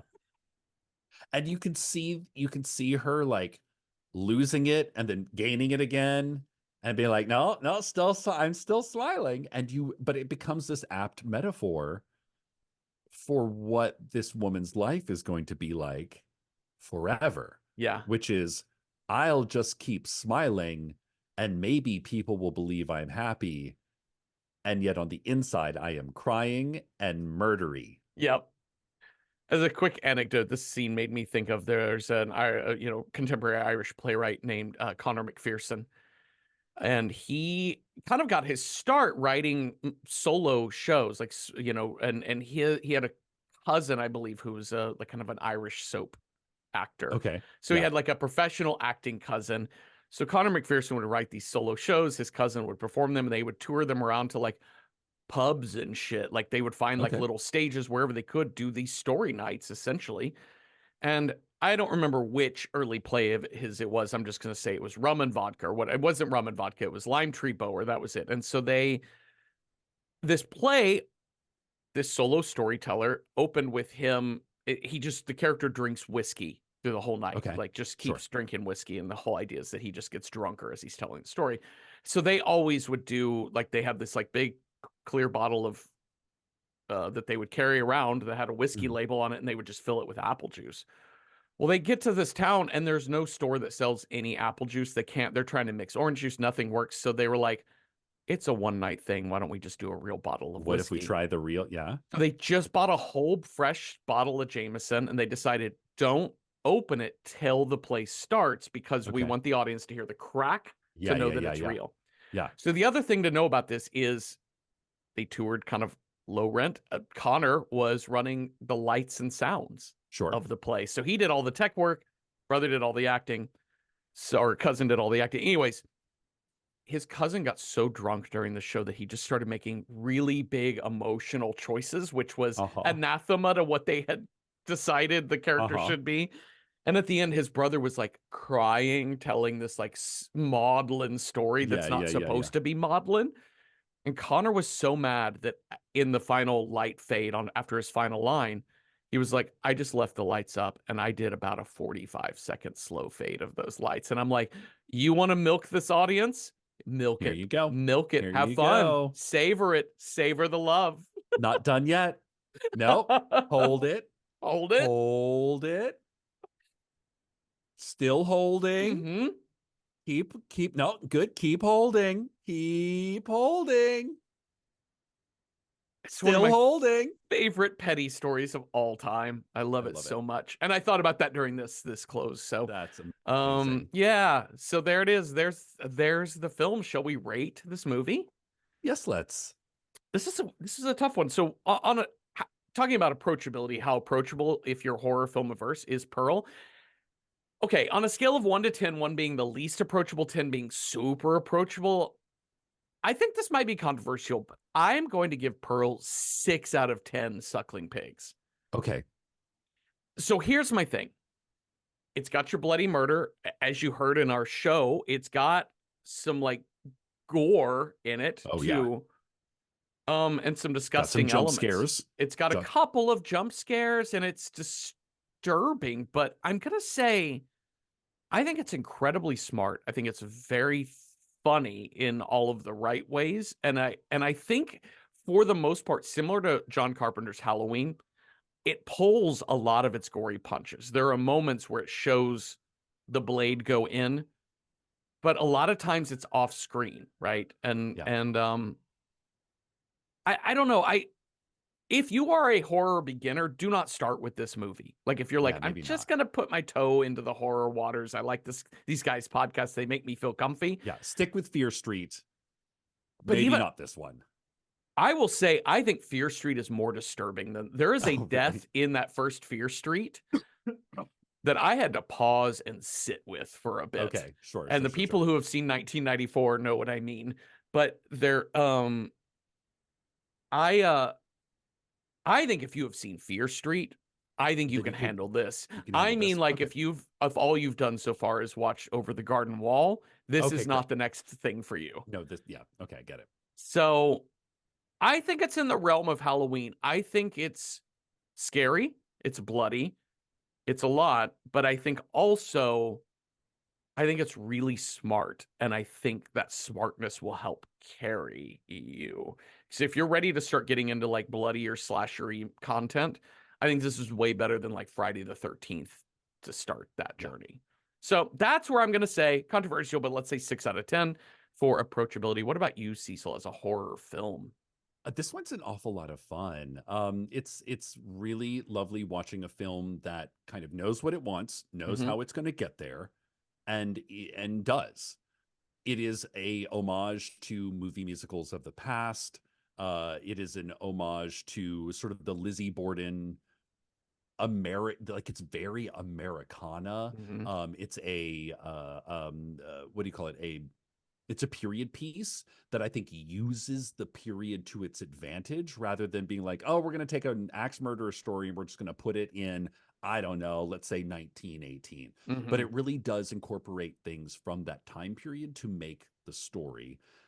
It also doesn't extend its reach. Like the body count is not in the dozens. Right. Like I said, there are 6 people in this entire cast.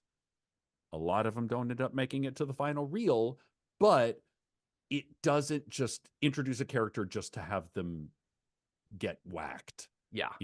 Like it's very thoughtfully constructed. And it, even though it does have some jump scares and some traditional horror movie tropes, it doesn't like play into them. Everything kind of makes sense. It does use like a little more sort of post Hitchcock psychological horror in there, in like we know we're in the mind of a mad woman kind of thing, Hmm. and allows the film to exploit that sort of what we're seeing as fantastical on the screen, knowing that she's living in a fantastical world. So for that reason, I'm going to give this 8 out of 10 scarecrow fucking Yep. top hats I found. that, that the huge scarecrow dick. We got to catch Yep. some of that. All You know, right. So let's figure out what movie we're going to watch next. You have a scare die. I have a style die. We'll roll those up, see what movie fits those two things. Cecil, if you roll a 1 on your scare die, our next movie is a ghost. 2, something magic with a K, magical, something magical in horror. 3, killer games or mind games. 4, it's zombie as our scare. 5, animals as our scare. Or 6, wild card, whatever scare we want. that is a 1. Caught it off the corner of the table there. Yeah, I Awesome. did. It All right. went behind the preamp. Oh, there you go. All right. So now we're going to match your ghost 1 that you rolled with whatever style I roll. If I roll a 1, our style is Asian horror. If I roll a 2, it is something pre 1950s. If I roll a 3, it is a movie based on a book. 4, urban, something that takes place in a big city. 5, psychological horror. Or 6, something real gloopy gloppy. All right. What do we got? I got a 4. That is urban and ghosty, An which is urban ghost. interesting. All right. Let's Okay. see what we got here. All right. I had 2 that came immediately to mind. Bring it. I'm sure that there are more here. Stephen King's 1408. I believe this is in New York Yes. City. I love Um, it. and I think this other one is in New York City, which is the American adaptation of Dark Water. We watched the Okay. Japanese original film of that. Um, but yeah, so I threw those 2 out there. I don't know if you had any others that came to mind Not right none I away. could really think of. I mean, I'm sure if I sat down and thought real hard, maybe, but yeah, like 1408 to me is like a really good one because it's that whole thing of like you're trapped in a hotel room, Hmm. all around you is the city that could potentially find help in, and which to me is like the ultimate in urban horror of like screaming for help in the middle of a crowded city and nobody even looks twice. Yeah, yeah. Dark So Water is let's. a good one. Dark Water is a pretty good remake as well. That's the Sort of Jennifer Connelly, I Jennifer believe. Connelly, and it transplants it to was it Roosevelt Island in New York City? I What is the believe little so. yeah. Yeah. So it's like an island within an island, like it is isolated within isolated within isolated, which I thought was a pretty smart choice for that. Yeah. So let's Oh, check. now Oh, now mm, we have some good recommendations. I'm starting to please. rethink. Let's see. Squin and Weaponized Toaster both recommend Candyman. The Have we covered Candyman on this Yes, we show? did that. As It's a an early Patreon. Patreon with it's our only Patreon that we had a guest, which we had Sarah Griff on to talk Candyman with us Okay. way So back so in we kind of 2020. covered Candyman, which is a But great urban horror. there's the 2021 version, which is I think the one That's they're recommending. that is true. That is what they're Yeah. recommending, which I have mixed feelings I about do that have one. I do too. But I would watch it again. But Weaponized Toaster also throws out one that I think is a great one. It's not as ghosty, but it's definitely got some like hauntings in it, which is Jacob's Ladder. I've been wanting to rewatch this for a while now. This is a tough one because it's like we can't really talk too much about it, but essentially Tim Robbins is starting to see visions, Hmm. and it is trying to figure out what the fuck is going on, but it's very like back when cities were gritty as fuck Yeah. Yeah. kind of horror. Yeah. Let's see. King and Commander recommends The Unborn, set in Chicago, and this is one I don't know. A young woman fights the spirit that is slowly taking possession of her. Oh, That's interesting. Um, oh, and that's interesting. And this is Gary Oldman as a rabbi. So, okay, um, question mark.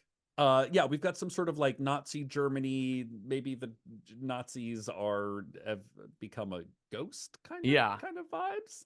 It's interesting. Nothing about the description nor the poster makes it seem funny, but Just Watch has it listed as horror, mystery, and thriller and comedy as the. Oh, Nothing about this looks super funny, okay, but yeah, we'll go from there. okay, All right. Creepy Hosta gives us Fall of the House of Usher, which that's a TV sure, series. yeah. There's also Scream 6, but I don't think Ghost Face counts as Ghost Ghost. Face doesn't really count as No. ghost, but thank you for playing. Oh, Fear Street. Here we go. Here's some Yeah. Fear Street. Now, Fear But Street's a I pretty don't good think ghost counts story. because that Is is it? not big city. I don't consider Oh, suburbia to be big that's city. definitely suburbia truth. Yeah. Yeah. Pulse 2001, but we Which covered we covered Pulse for the show. I can't remember if it was for on this. Patreon. I think it was on Patreon. That's a good ghost and urban. Like that's the more like trapped in an urban world Mm-hmm, vibe we're going for. mm-hmm. Oh, here's a good one. Cronenberg TA, The Changeling, 1980. After the death of his wife and daughter in a car crash, a music professor stays at a long vacant Seattle mansion, is dragged into a decades old mystery by an inexplicable presence. Here's the thing, though, is that like much of The Changeling takes place out at this dusty old mansion in the country, so it's Not. not Yeah. as urban. Yeah. Yeah. I think of Here's the something Changeling from as. Yeah, go ahead. I mean, I've seen it. I love it. Like, if you want to talk about like sort of PG ghost stories, The Mm-hmm. Changeling is great. Where it's like George C. Scott, I think, is the main guy, and it's all mood and like this is something that is like next up from Over the Garden Wall, but maybe not as urban. This Yeah. is one from Katie, 1992's Ghost Watch, a haunted house in London made by the BBC, that has been kind of touted as like one of the best found footage horror films out there. Because Never seen it it's though. like a mockumentary Yeah, style, right? yeah, Yeah. Um, yeah, that I'm very interested. Ghostwatch looks really interesting. And that one takes place in London, I believe, right? Like yeah, not, yeah. yeah. That's what we're looking for. We're looking for an urban city center. Hmm. Um, Bucky the Cryptid gives us Before I Wake 2016.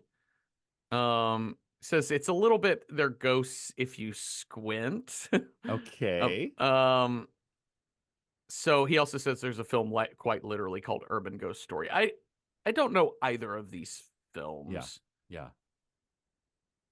Ganymede's Cup recommends Haunted Mansion, the new Haunted Mansion by Disney. Again, the whole thing is the Haunted Mansion is kind of out in the country.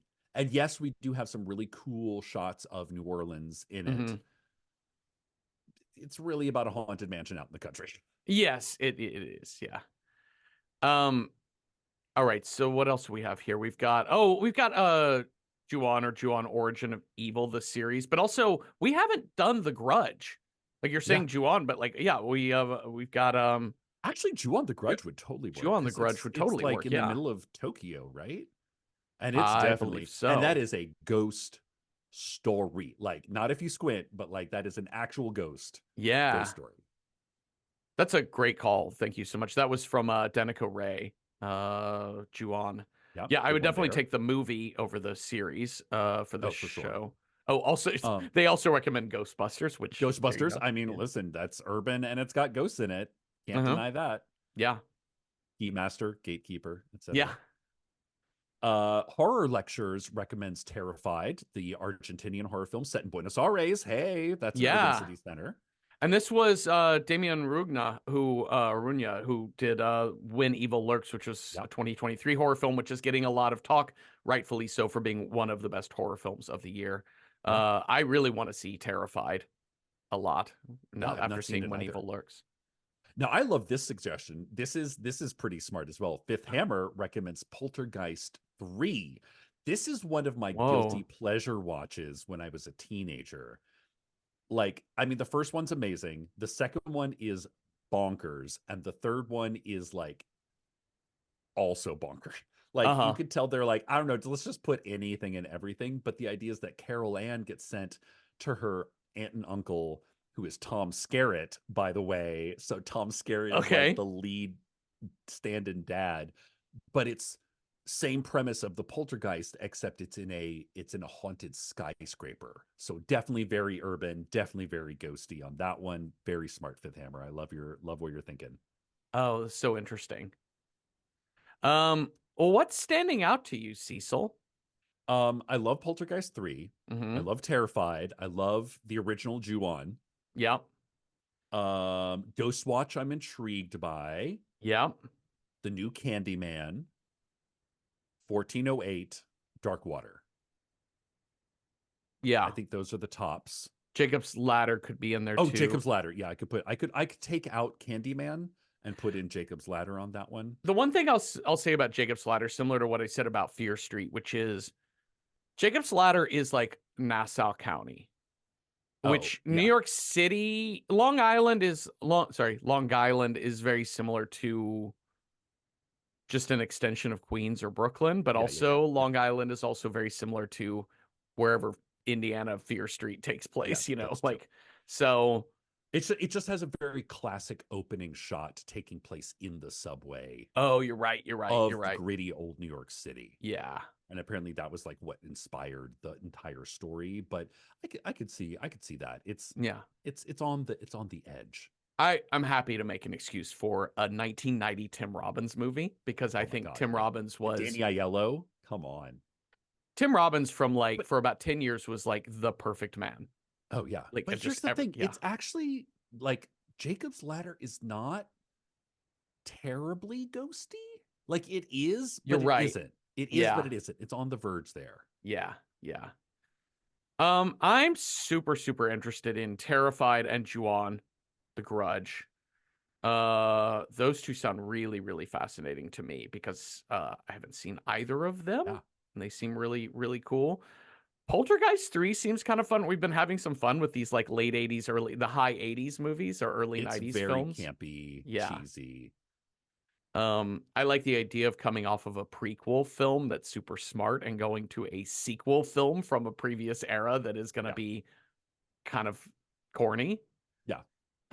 So any of those sound really appealing to me. Of So do course, we like want to go sincere or do we want to go campy is the question mark. Or something in between, which is 1408, which kind of, Stephen King rides that line between I'm going to scare you, but also I'm going to have characters that sort of, you know, make yeah. you love them kind of Um Stephen King ability. so we came off of this like kind of like thoughtful arty film off of two straight like blockbustery movies and From Yeah. Dusk Till Dawn and Cloverfield. Um but we did have a nice little run of Serial Mom and what else do we have in there? Well, we had Night Dark of the Waters. Demons and a few others. And what was that? We did have Dark Waters. We'll And we always have did have Dark Waters. Waters, which was a rough go. All right, so we're gonna do 1408. We've got, should we roll for it? I think we should. I think we have enough solid options that we should roll for it. Okay, so we've got, if it's a 1, it's 1408. If it's a 2, let's do Jew on the Grudge. Is Right. number 2. Number 3, what do we have? Tell us our number 3 one. Dark Waters. Dark Water. Dark Water. US. Dark Water. Dark Water US. If it's a 4, we had on there Poltergeist. Poltergeist 3. Poltergeist 3. Terrified is if we roll a 5. So we need one more movie to fill that out. And you know what? I would say number 6 should just be straight up Ghostbusters. Oh, wow. Okay. Ghostbusters. It's urban. It's ghosts. Like, oh, fits the bill. How like, fun. I mean, clearly fits the bill. Okay. So roll a 1, 1408. 2, The Grudge. 3, Dark Water US. 4, Poltergeist 3. 5, Terrified. 6, Ghostbusters. You want to roll or you want me to roll? I can roll. Do it. Okay, I'm shaking it up real good now. Please.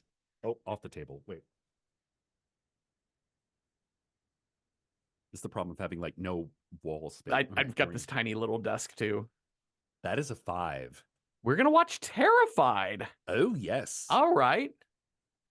How exciting. Okay, well, that's so wonderful because I just watched his other movie, so now I get to see this one. And I know from watching When Evil Lurks that this director does not hold back. Buckle up, kids. Have you seen Terrified before? I've not. Okay. Let's go to Buenos Aires. Like I've seen the image, and I think I've seen the preview enough to go, oh, this buckle up. Yep. Strap yourself in. Yep. All right. Well, that was incredible. So we'll do Terrified. Thank you all for listening. Thank you, Cecil, for talking with me. And if you have thoughts on Pearl or ideas for other movies that would have been good urban ghost horror films, let us know on Instagram at randomhorror9 or on Patreon, where we have public discussion threads for each and every episode. You do not have to be a paying member to participate in those. And watch Terrified with us this week, and come on back next Tuesday for a new episode. Like, have a restful night with no goose walking in unannounced into your hayloft or nothing.